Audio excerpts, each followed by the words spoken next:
Quando as pessoas começaram a se multiplicar sobre a face da terra e tiveram filhas, os filhos de Deus viram que as filhas dos homens eram bonitas.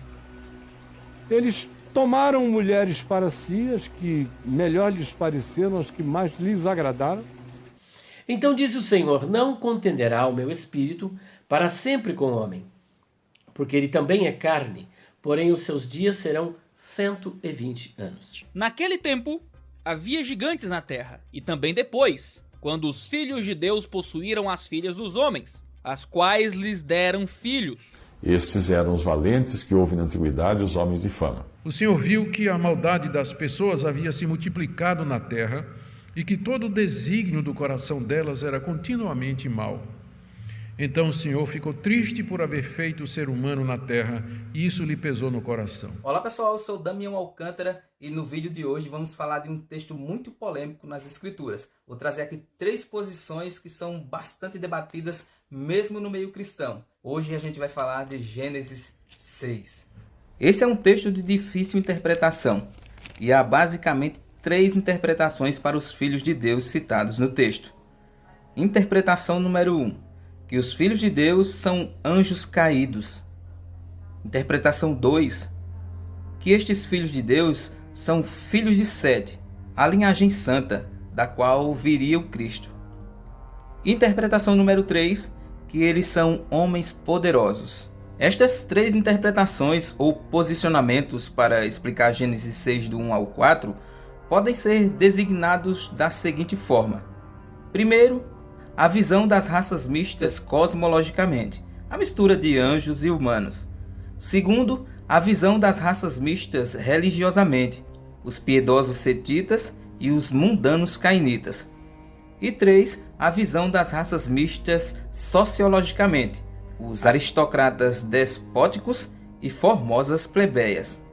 O ponto de vista mais antigo conhecido é aquele segundo o qual os filhos de Deus eram anjos que abandonaram o céu, vieram para a terra e mantiveram relações sexuais com as filhas dos homens, deixando com isso uma raça de gigantes, os Nefilins no hebraico. O livro pseudopigráfico do Enoque, que remonta a 200 anos antes de Cristo, nos capítulos 6:1 e 7:6, apresenta essa teoria, assim como fizeram o historiador Joséfo em Antiguidades 1:3:1 e a Septuaginta, a tradução grega do Antigo Testamento, feita no século 3 a.C. Todavia, apenas o manuscrito alexandrino o faz. A edição crítica da Septuaginta, por Alfred Hoff, não faz. Todos eles explicam filhos de Deus como anjos, mas esse emprego do termo ocorre apenas em Jó, capítulo 1, versículo 6, capítulo 2, versículo 1 e capítulo 38, versículo 37, com possível paralelo no Salmo capítulo 29, versículo 1 e capítulo 89, versículo 6, para filhos do poderoso.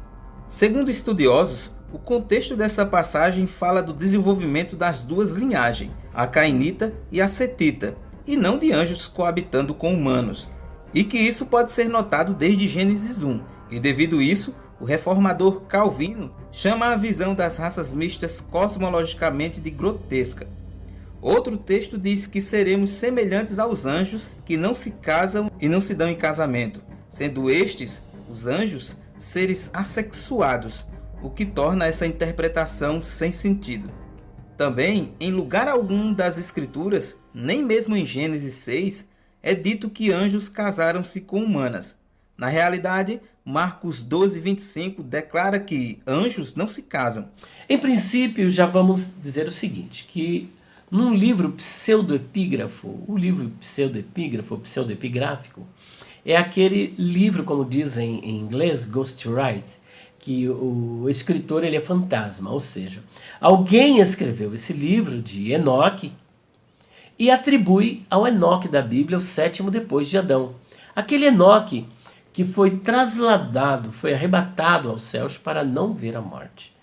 Mas é interessante que naquela época não havia escrita, então nós temos uma dificuldade de imaginar que Enoque tenha escrito este livro quando na época não havia escrita. E quando nós lemos, por exemplo, esse livro pseudoepígrafo ou apócrifo de Enoque, nós observamos que esses gigantes, de acordo com a descrição apresentada ali, eles tinham cerca de 3.000 côvados, imagina.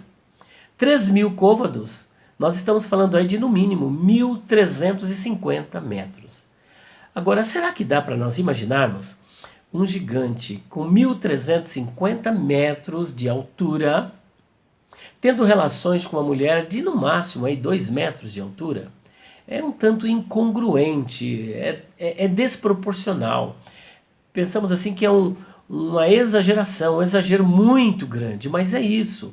Esses gigantes devoravam as árvores e depois passaram a devorar os seres humanos. E de repente se engraçaram com as mulheres e tiveram relações sexuais com essas mulheres. Então, fica aí para a sua imaginação um gigante de 1.300 metros, 1.350 a 1.500 metros, tendo relações sexuais com uma mulher de cerca de 2 metros de altura. Já fica um tanto assim, como podemos dizer, mitológico, fantasmagórico, uma coisa meio engenhosa, meio fora da nossa realidade. Portanto, só por esse impacto, por essa descrição do livro de Enoque, a gente já fica assim, como diz o outro, de orelha em pé. Mais sério ainda é o fato de que, se o problema começou com a iniciativa dos filhos de Deus, que nessa perspectiva são os anjos, por que Deus não castigou os anjos, mas trouxe juízo sobre os homens somente?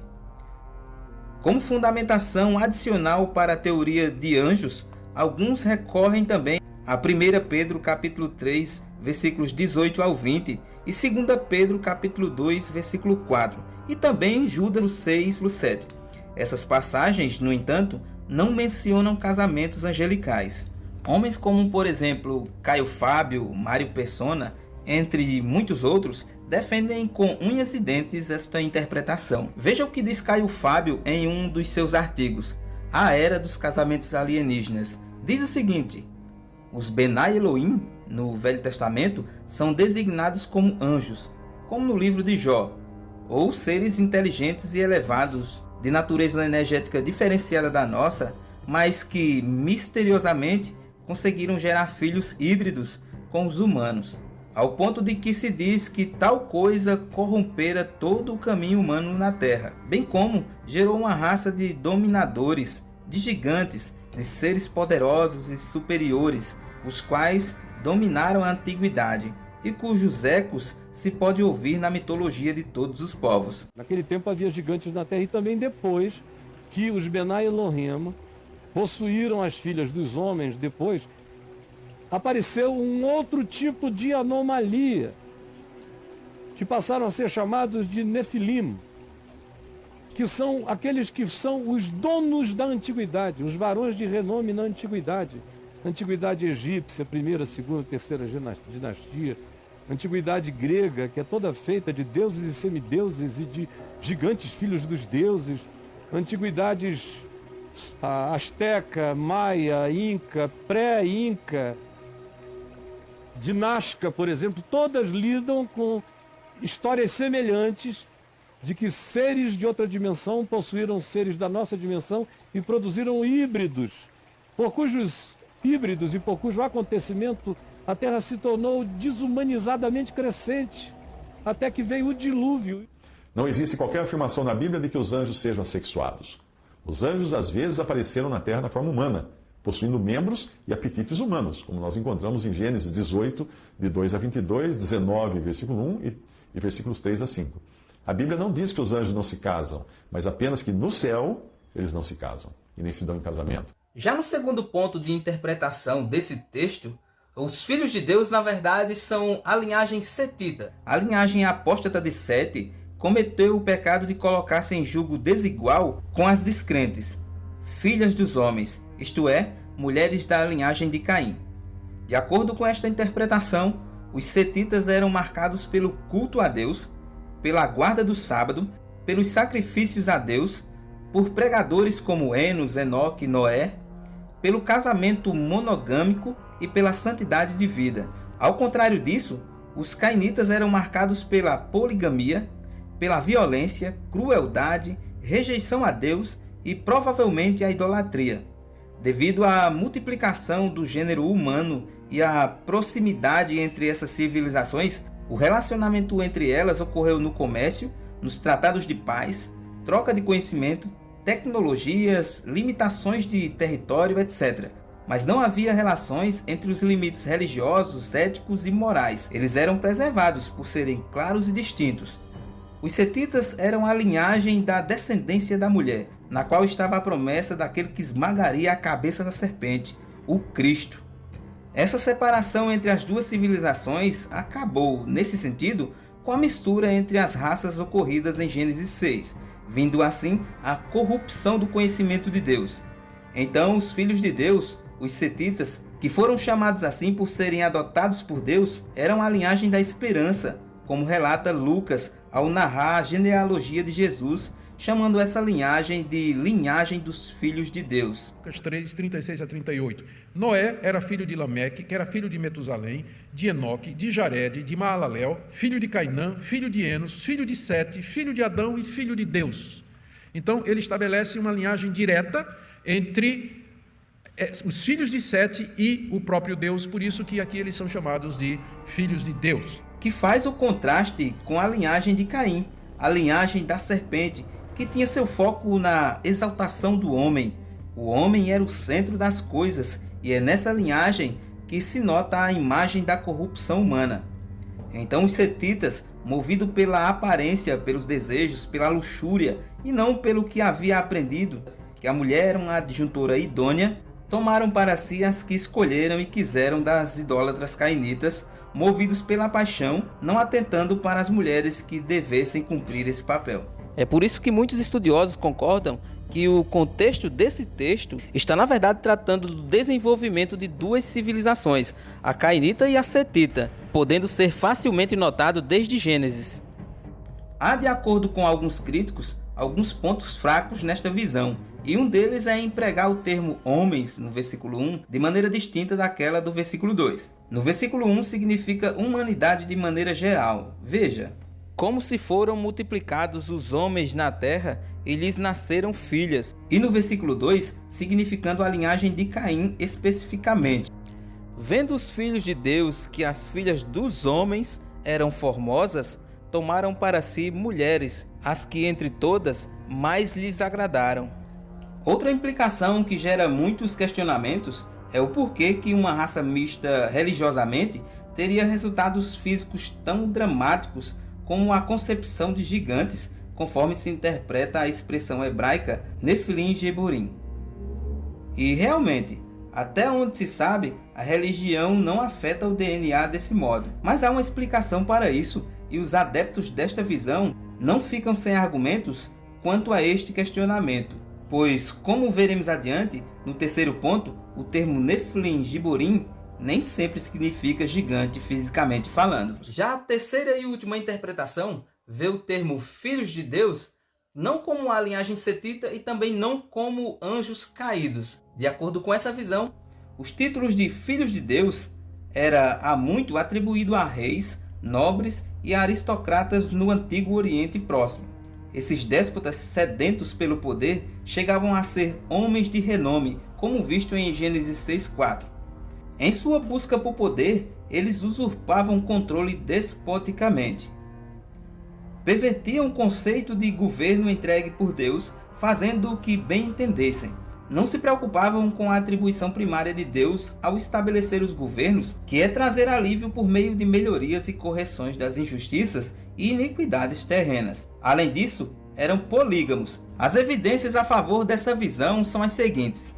Os targumins aramaicos antigos traduziam os filhos de Deus como os filhos de nobres. Segundo, a tradução grega feita por Símaco trazia a mesma frase como os filhos de reis ou senhores. Terceiro, a palavra hebraica para Deus é Elohim, empregada nas escrituras e traduzida em diversas versões como magistrados ou juízes. E quarto, descobertas do Antigo Oriente Próximo validam o emprego pagão de nomes de muitos deuses e deusas como forma de trazer mais prestígio e poder aos reis e governantes de seus dias. Em relação aos chamados gigantes, a palavra Nefilim ocorre apenas em Gênesis 6:4, e Números 13:33. Nesse último trecho, refere-se aos Anaquins, pessoas de grande estatura. A raiz da palavra Neflim vem do Nafal, cair. Ademais, em alguns contextos, a palavra Nefilim está associada à palavra Giborim, que vem de Gibor, ou seja, homem de valor, força, riqueza ou poder.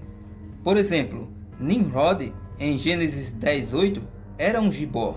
Parece ter sido também um rei na terra de Siná, provavelmente a Babilônia. Portanto, o significado de Nefilim, nesse contexto, não parece ser gigantes, mas algo como aristocratas, príncipes ou grandes homens que governavam.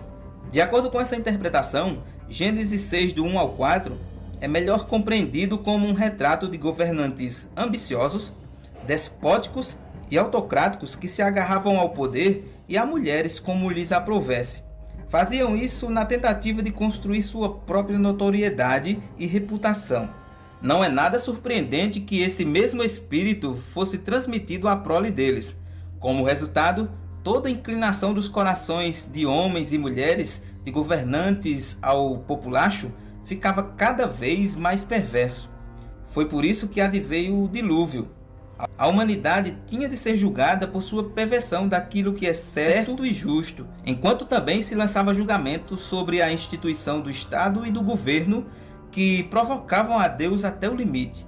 Nesse caso, não houve alteração genética entre os cruzamentos, pois os gigantes não eram gigantes em questão de estatura, mas tratava-se de pessoas de renome, aristocratas, etc. E a outra alternativa que me parece fazer sentido, que é pouco conhecida, é a ideia de que Elohim significa homens poderosos, porque o radical Elohim tem a ver com força. Você vai ver no Salmo os poderosos sendo chamados de Deus no sentido daquele que tem poder. Então parece que o texto está querendo dizer o seguinte, quando a maldade do homem se multiplicou sobre a terra, os homens poderosos, né, os donos da cocada preta, traduzido na Bíblia na linguagem de amanhã, né, os fortes, eles fizeram o quê? Eles escolheram para si mulheres, aquelas que lhes agradaram. Qual é a questão? Poligamia. Porque as mulheres estão no plural. Então você tem uma lógica que Deus cria Adão e Eva, né, o casal. Depois você tem Lameque, o sétimo, né, pela linhagem de Caim, e lá e começa a ver bigamia associada à violência, e quando chega no dilúvio, você tem os primeiros haréns. Então é uma crítica do texto à sociedade antiga que se afasta do padrão divino, onde a imoralidade é associada com violência. Então, na minha maneira de entender, seria os poderosos que tomaram para si mulheres e se afastaram do padrão original. Mas assim, a comissão da NVI preferiu deixar Nefilim e a gente segue a maioria. De acordo com o que foi visto no vídeo, qual a interpretação mais se achega ao texto bíblico? A sua posição, ela se quadra entre as três citadas ou você tem uma outra interpretação diferente? Se tiver, deixe nos comentários. Comente o que você entende a respeito de Gênesis 6. Desde já eu quero agradecer sua presença aqui no canal. Que Deus te abençoe hoje e sempre. E até os próximos vídeos. Este vídeo foi construído com base no artigo de Walter Kaiser Jr., que, como visto no final, defende a visão das raças mistas sociologicamente.